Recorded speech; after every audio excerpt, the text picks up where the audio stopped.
ತಿಲಕ್ ನಗರದ ಡಿಸಿ ಕಚೇರಿ ಎದುರಿರುವ ಆಟದ ಮೈದಾನವೇ ಹೊರತು ಈಗದ ಮೈದಾನವಲ್ಲ. ಅದು ಆಟದ ಮೈದಾನ ಎನ್ನುವುದಕ್ಕೆ ಹಲವು ದಾಖಲೆಗಳನ್ನು ನಮ್ಮಲ್ಲಿವೆ. ಆ ಬ್ರಹ್ಮ ಬಂದರೂ ಈ ಜಾಗವನ್ನು ಮುಸ್ಲಿಮರಿಗೆ ಬಿಟ್ಟು ಕೊಡೋದಿಲ್ಲ ಎಂದು ರಾಷ್ಟ್ರಭಕ್ತ ಬಳಗದ ಸಂಚಾಲಕ ಕೆಎಸ್ ಈಶ್ವರಪ್ಪ ಗುಡುಗಿದರು. ಇಂದು ಸುದ್ದಿಗೋಷ್ಠಿಯಲ್ಲಿ ಮಾತನಾಡಿದ ಅವರು, ಈ ಮುಸ್ಲಿಮರು ಆಟದ ಮೈದಾನವನ್ನೇ ಕಬಳಿಸಲು ಹೊರಟಿದ್ದಾರೆ. ಅದನ್ನು ಈಗದ ಮೈದಾನವೆಂದು ಕರೆಯುತ್ತಿದ್ದಾರೆ. ಆದರೆ ಅದು ಆಟದ ಮೈದಾನವಾಗಿದೆ. ನಗರದ ಪ್ರಾಧಿಕಾರದ ನಕ್ಷೆಯಲ್ಲಿ ಇದು ಸ್ಪಷ್ಟವಾಗಿದೆ. ಬೇಕಾದರೆ ಇದನ್ನು ಪರಿಶೀಲಿಸಬಹುದು ಎಂದು ಸುದ್ದಿಗೋಷ್ಠಿಯಲ್ಲಿ ನಗರಾಭಿವೃದ್ಧಿ ಪ್ರಾಧಿಕಾರದ ನಕ್ಷೆಯನ್ನು ಹಾಜರುಪಡಿಸಿದರು. ಡಿಸಿ ಕಚೇರಿ ಎದುರಿಗೆ ಇರೋಂಥ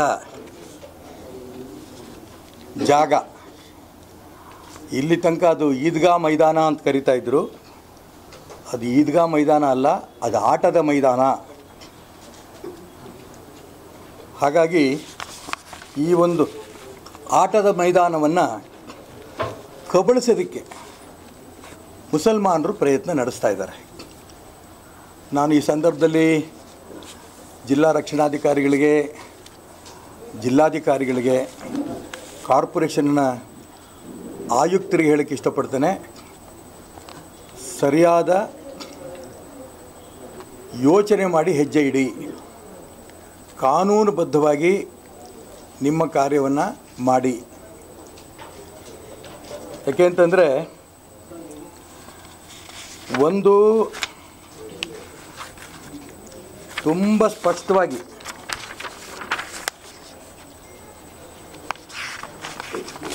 ನಿಮಗೊಂದು ಮ್ಯಾಪ್ ಕೊಟ್ಟಿದೆ. ಅದು ಇದು ನಗರಾಭಿವೃದ್ಧಿ ಪ್ರಾಧಿಕಾರದ ಯೋಜನಾ ಪ್ರಾಧಿಕಾರದ ಪ್ಲ್ಯಾನು. ಅದರಲ್ಲಿ ಮಾರ್ಕ್ ಕೂಡ ಮಾಡಿದೆ. ನೀವು ನೋಡಿ, ನಾನು ಮಾರ್ಕ್ ಮಾಡಿಕೊಟ್ಟಿದ್ದೀನಿ. ಅದರಲ್ಲಿ ಗ್ರೀನ್ ಕಲರ್ ಇದೆ. ಆ ಗ್ರೀನ್ ಕಲರ್ ಯಾವುದ್ಯಾವುದಕ್ಕೆ ಬರುತ್ತೆ ಅನ್ನೋದು ಕೂಡ ಅದರಲ್ಲಿದೆ. ಒಂದು ಪಾರ್ಕು, ಎರಡನೇದು ಓಪನ್ ಸ್ಪೇಸು, ಮೂರನೇದು BG ಅಂದರೆ ಬರಿಯಲ್ ಗ್ರೌಂಡ್, ಸ್ಮಶಾನ ಮತ್ತು ಪ್ಲೇ ಗ್ರೌಂಡು. ಇದು ಯಾವುದೇ ಕಾರಣಕ್ಕೂ ಇದನ್ನು ವ್ಯತ್ಯಾಸ ಮಾಡೋಕ್ಕೆ ಬರಲ್ಲ. ಈಗ ಅವರು ನಾವು ನಮಾಜ್ ಮಾಡೋದಕ್ಕೆ ಬಳಸ್ತಾ ಇದ್ದೀವಿ ಅನಂತ ಮಾತುಗಳು ಹೇಳ್ತಾ ಇದ್ದಾರೆ. ಕೇಳಿಸುತ್ತೆ? ಕೇಳುತ್ತಲ್ವ?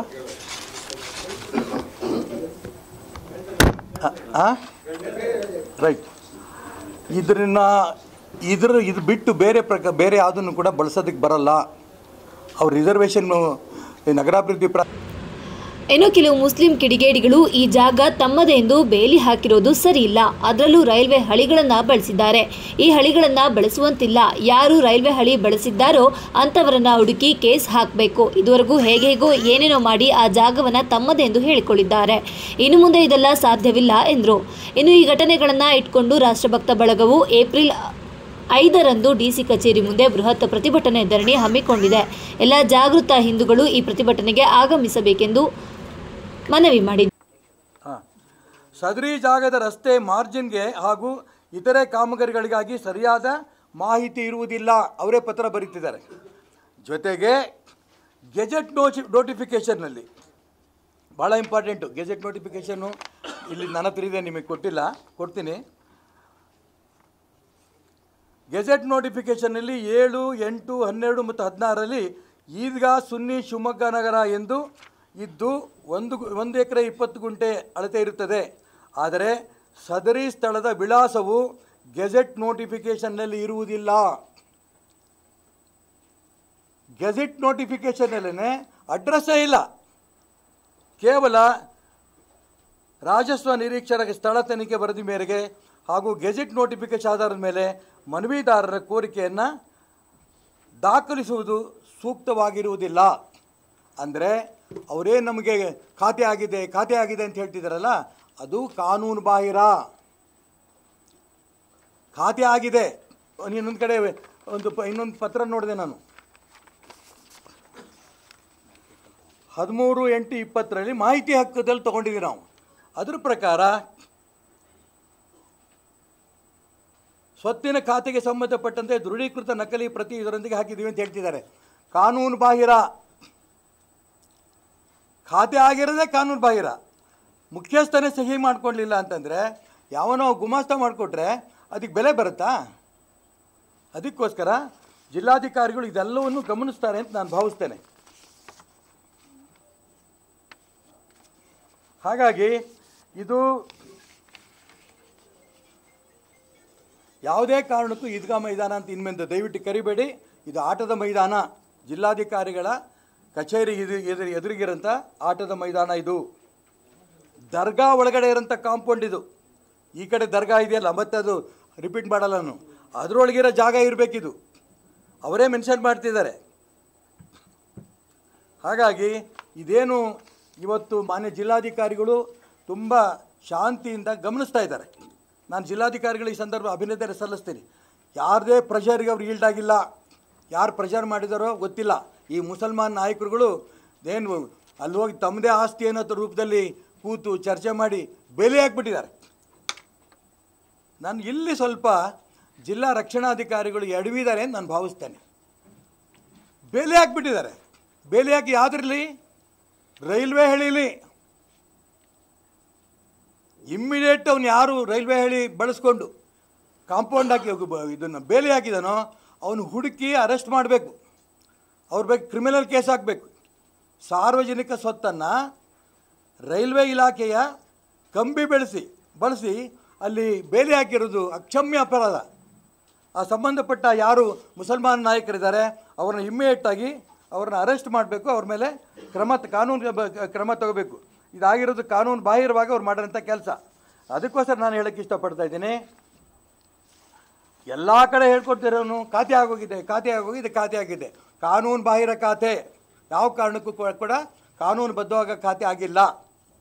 ಎರಡನೇದು ಈದ್ಗಾ ಮೈದಾನ ಅಲ್ಲ, ಅದು ಆಟದ ಮೈದಾನ. ಇದನ್ನು ನಿಮಗೆ ತುಂಬ ಸ್ಪಷ್ಟವಾಗಿ ಏನು ನಗರಾಭಿವೃದ್ಧಿ ಪ್ರಾಧಿಕಾರದ ಕಾಪಿ ಕೊಟ್ಟಿದ್ದೀನಲ್ಲ, ಅದರಲ್ಲಿ ಸಿ ಡಿ ಪಿದು ಅದರಲ್ಲಿ ತುಂಬ ಸ್ಪಷ್ಟವಾಗಿದೆ ಯಾವ ಜಾಗ ಹಸಿರಲ್ಲಿದೆ, ಹಸಿರಲ್ಲಿರೋಂಥ ಜಾಗ ಯಾವುದ್ಯಾವುದಕ್ಕೆ ಮಾತ್ರ ಬಳಸ್ಬೋದು ಅಂತ ಇದೆ. ಅದರಲ್ಲಿ ಯಾವುದೇ ಕಾರಣಕ್ಕೂ ಕೂಡ ನಮಾಜ್ ಮಾಡೋಕ್ಕೆ ಬಳಸಂಗಿಲ್ಲ. ಅಂದರೆ ಅವ್ರದ್ದು ಅಲ್ಲೇ ಅಲ್ಲ ಅದು ಜಾಗ. ನಾವು 30 ವರ್ಷದಿಂದ ಮಾಡ್ಕೊಂಬಂದಿದ್ದೀವಿ, 41 ವರ್ಷ ಮಾಡ್ಕೊಂಬಂದಿದ್ದೀವಿ, ದಾದಾಗಿರಿ ಮೇಲೆ ಮಾಡ್ಕೊಂಬಂದಿದ್ದೀರಿ. ಈ ರೀತಿ ಅಧಿಕಾರಿಗಳು ಅವಾಗ ಬಿಗಿಗೆ ಯಾರೂ ಇರಲಿಲ್ಲ. ಹಿಂದೂ ಸಂಘಟನೆಗಳು ಯಾವಾಗ ಯಾರೂ ಇಷ್ಟೊಂದು ಜಾಗೃತಿ ಆಗಿರಲಿಲ್ಲ. ಅದಕ್ಕೋಸ್ಕರ ಯಾವ ಕಾರಣಕ್ಕೂ ಕೂಡ ಜಿಲ್ಲಾ ರಕ್ಷಣಾಧಿಕಾರಿಗಳು, ಜಿಲ್ಲಾಧಿಕಾರಿಗಳು, ಆಯುಕ್ತರು ಕಾನೂನುಬದ್ಧವಾಗಿ ದಾಖಲೆ ಸಮೇತ ಗಮನಿಸಿ ಅದನ್ನು ಅಲ್ಲಿಂದ ತೆರವುಗೊಳಿಸಬೇಕು ಅಂತ ಈ ಸಂದರ್ಭ ನಾನು ಒತ್ತಾಯ ಮಾಡ್ತೇನೆ. ಒತ್ತಾಯ ಮಾಡೋದಕ್ಕೆ ನಾಡಿದ್ದು 5ನೇ ತಾರೀಕು ಶಿವಮೊಗ್ಗ ಜಿಲ್ಲಾಧಿಕಾರಿಗಳ ಕಚೇರಿ ಮುಂದೆ ನಮ್ಮ ರಾಷ್ಟ್ರಭಕ್ತ ಬಳಗದಿಂದ ಒಂದು ಪ್ರತಿಭಟನಾ ಧರಣಿ ನಾವು ಹಮ್ಮಿಕೊಂಡಿದ್ದೇವೆ. ಎಲ್ಲ ಹಿಂದೂ ಬಾಂಧವರು, ಮುಸಲ್ಮಾನ್ ಬಾಂಧವರಲ್ಲಿ ಇದು ನ್ಯಾಯ. ರಾಷ್ಟ್ರಭಕ್ತ ಬಳಗ ಕೇಳ್ತಿರೋದಂತಂದರೆ ಮುಸಲ್ಮಾನರು ಬಂದರೂ ನಂದೇನು ಅಭ್ಯಂತರ ಇಲ್ಲ. ಆದರೆ ಆ ಜಾಗವನ್ನು ಕಾರ್ಪೊರೇಷನ್ಗೆ ಉಳಿಸ್ಬೇಕು, ಸಾರ್ವಜನಿಕರಿಗೋಗಿ ಉಳಿಸ್ಬೇಕು. ಆ ದಿಕ್ಕಿನಲ್ಲಿ ಒತ್ತಾಯ ಮಾಡೋದಕ್ಕೋಸ್ಕರ ನಾವು ನಾಡಿದ್ದು ಬೆಳಿಗ್ಗೆ 10:00 ಜಿಲ್ಲಾಧಿಕಾರಿಗಳ ಕಚೇರಿ ಮುಂದೆ ಧರಣಿ ಮಾಡ್ತಾಯಿದ್ದೀವಿ. ಹಾಂ ಹಾಂ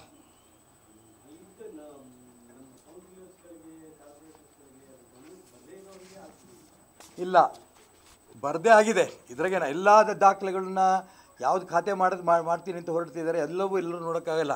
ಯಾರು ಸಂಬಂಧಪಟ್ಟ ಅಧಿಕಾರಿ ಆ ಸಂದರ್ಭದಲ್ಲಿ ಇದನ್ನು ಮಾಡಿದಾನೋ ಜಿಲ್ಲಾಧಿಕಾರಿಗಳಿಗೆ ಮತ್ತು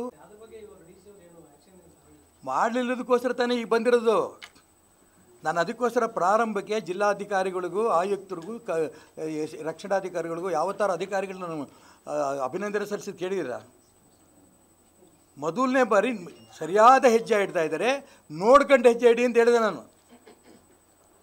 ಯಾರದೇ ಒತ್ತಡಕ್ಕೆ ಮಣಿಬೇಡಿ. ಒಳ್ಳೆ ಹೆಸರು ತೊಗೊಂಡೋಗಿ, ಶಿವಮೊಗ್ಗಕ್ಕೆ ಬಂದೊಂದು ಒಳ್ಳೆ ಹೆಸರು ತೊಗೊಂಡೋಗಿ. ಹಿಂದೆ ಆಯಾ ಅಧಿಕಾರಿಗಳು ಮಾಡೋಂಥ ತಪ್ಪು ನೀವು ಮಾಡೋಕ್ಕೆ ಹೋಗಬೇಡಿ. ಹೆಂಗೆ ಖಾತೆ ಆಯಿತು ಒಂದು ಸಂಬಂಧಪಟ್ಟವನಿಗೆ ಸರಿಯಾದ ಕಾನೂನು ಇದ್ದರೆ ನೇಣು ಹಾಕಬೇಕಿತ್ತು. ಬೇಡ, ಏನು ಕಾನೂನಲ್ಲಿ ಕ್ರಮ ಇದೆ ಕ್ರಮ ತಗೊಳ್ಳಿ.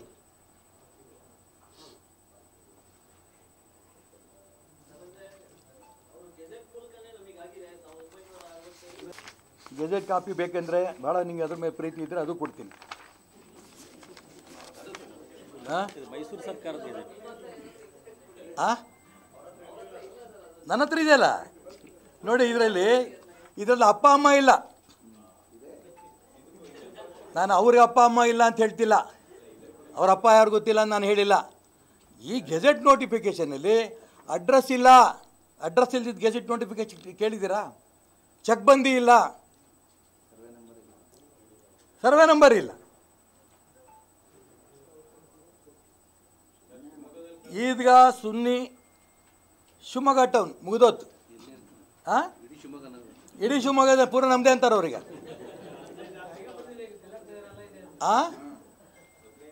ಏನಪ್ಪ? ತಿಲಕ್ ನಗರ ಎಲ್ಲ ಅವ್ರದ್ದೇ ಎಲ್ಲದು ಸರ್. ವಿಧಾನಸೌಧನೇ ಬಿಡ್ತಿಲ್ಲ ಅವರು, DC ಆಫೀಸ್ ಬಿಡ್ತಾರ?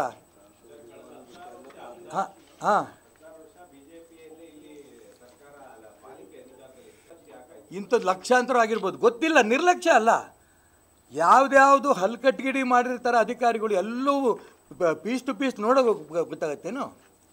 ಈ ರೀತಿ ಅವ್ನು ಒಂದು ಹೆಜ್ಜೆ ಮುಂದೋದ್ರು ಮುಸಲ್ಮಾನರು, ಇದು ನಮ್ಮದೇ ಅಂತ ಅಂದ್ಕೊಂಡು ಬ್ಯಾರಕ್ ಹಾಕಿದ್ರು ಬೇಲಿ. ನಾನು ಅವ್ರಿಗೆ ಅಭಿನಂದನೆ ಸಲ್ಲಿಸ್ತೀನಿ. ಇಲ್ಲಾಂದ್ರೆ ಈಗಲೂ ಈ ಸಬ್ಜೆಕ್ಟ್ ಹೊರಗೆ ಬರ್ತಿರಲಿಲ್ಲ.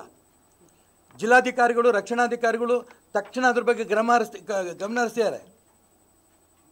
ಅವ್ರು ಆಗಲೇ ನನಗೂ ಇನ್ನೊಂದು ಸುದ್ದಿ ಬಂದಿದೆ. ಅಲ್ಲಿ ಒಂದು ಕಟ್ಟಡ ಕಟ್ಟಬೇಕು ಅಂತ ಕಾರ್ಪೊರೇಷನಲ್ಲಿ ಓಡಾಡಿದ್ದಾರೆ. ಇನ್ನು ಅರ್ಜಿ ಹಾಕಿದ್ರೋ ಬಿಟ್ಟರೋ ಗೊತ್ತಿಲ್ಲ. ನನಗೆ ಬಂದಂಥ ಅಲ್ಲಿ ಅಧಿಕಾರಿಗಳು ಸುದ್ದಿ ಕೊಟ್ಟಂಥ ಪ್ರಕಾರ ಅಲ್ಲಿ ಕಟ್ಟಡ ಕಟ್ಟಬೇಕು ಅಂತ. ಇದು ನಿಮ್ಮ ಪ್ಲ್ಯಾನಿಂಗ್ ಇದ್ರ ಪ್ರಕಾರ ಅಲ್ಲಿ ಕಟ್ಟಡ ಕಟ್ಟೋ ಅವಕಾಶವೂ ಇಲ್ಲ. ಯಾರೋ ಸರಿಯಾಗಿ ಕೆಟ್ಟ ಅಧಿಕಾರಿಗಳು ಸಿಕ್ಕಿದ್ರೆ ಲೈಸೆನ್ಸ್ ಪರ್ಮಿಷನ್ನು ತೊಗೊಂಡು ಕಟ್ಟಡನೂ ಕಟ್ಬಿಡ್ತಿದ್ರೇನೋ. ಅವಾಗ ನೀವು ಕೇಳಿದ್ರೆ ನಮ್ಗೆ ಹೆಂಗೆ ಗೊತ್ತಾಗೋದು? ಈಗ ಇಷ್ಟೆಲ್ಲ ಆದ ನಂತರ ಎಲ್ಲ ದಾಖಲೆಗಳು ಒಂದೊಂದೇ ತೊಗೊಳ್ತಾ ಇರೋದ್ರಿಂದ ಇನ್ನೂ ಎಷ್ಟು ಸರಿ ಪ್ರೆಸ್ ಮೀಟ್ ಮಾಡಬೇಕು ಗೊತ್ತಿಲ್ಲ. ಇನ್ನೂ ಸಾಕಷ್ಟು ದಾಖಲೆಗಳಿದ್ದಾವೆ ನಮ್ಮ ಹತ್ರ. ಅದಕ್ಕೋಸ್ಕರ ಹೇಳ್ತಿರೋದು, ಜಿಲ್ಲಾ ರಕ್ಷಣಾಧಿಕಾರಿಗಳು, ಜಿಲ್ಲಾಧಿಕಾರಿಗಳು, ಆಯುಕ್ತರು ಏನೇ ಹೆಜ್ಜೆ ಇಡಬೇಕಾದ್ರೆ ನಮ್ಮ ಹತ್ರ ಸಾಕಷ್ಟು ದಾಖಲೆಗಳಿದೆ.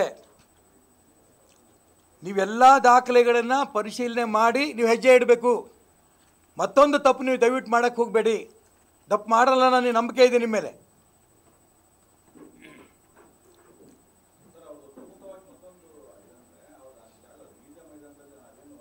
ಈದ್ಗಾ ಮೈದಾನ ಅಂತ ಕರಿಬೇಡಿ, ಆಟದ ಮೈದಾನ ಅಂತ ಕರೀರಿ. ಕರಿಯಪ್ಪ ಮುಂಚೆ ಒಂದು ಸರಿಗೆ ನಿನ್ನ ಬಾಯಿಲ್ಲ ಕೇಳ್ತೀನಿ. ಆಟದ ಮೈದಾನ. ಹೇಳಿ. ಹೇಳಿ. ಈಗ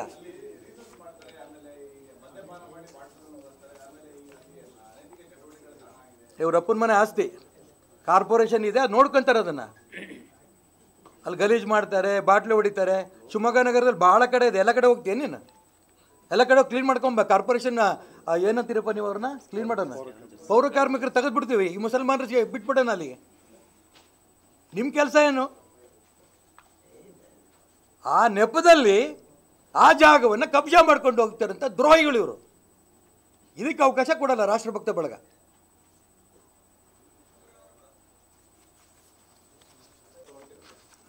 ಯಾರ್ಯಾರು ಸಾರ್ವಜನಿಕ ಆಸ್ತಿ ಉಳಿಸ್ಬೇಕು, ನ್ಯಾಯಬದ್ಧವಾಗಿದೆ ಅಂತ ಬರ್ತಾರೋ ಎಲ್ಲರ ಬೆಂಬಲವನ್ನು ತಗೋತೇನೆ. ಮುಸಲ್ಮಾನರನ್ನ ಅಂತ ಹೇಳಿದೆ ನಾನು.